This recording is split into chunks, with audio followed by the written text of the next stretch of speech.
Eto na nga ang latest na chika.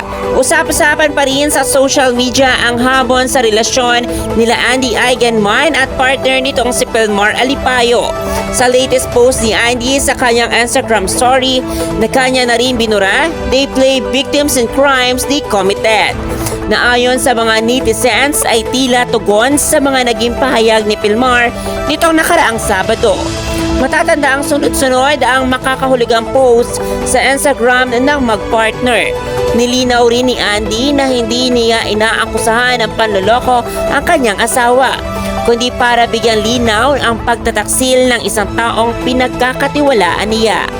Sinabi rin ni Andy na paulit-ulit na hindi nirerespeto ng isang babae ang kanyang relasyon, lalo na magkaroon sila ng matching tattoo. Nakita rin ng fans ang larawan ng magkaparehong tattoo nila ni Pilmar at ng kanyang kaibigang dayuhan na may 224 na disenyo. Sa post naman ni Pilmar, sinabi niya na kung ano man ang inyong nababasa ay yon ang totoo at hindi na ito kailangan pang pahabain pa. At yan muna mga chika ni Marikit, manatiling nakatutok at makichika.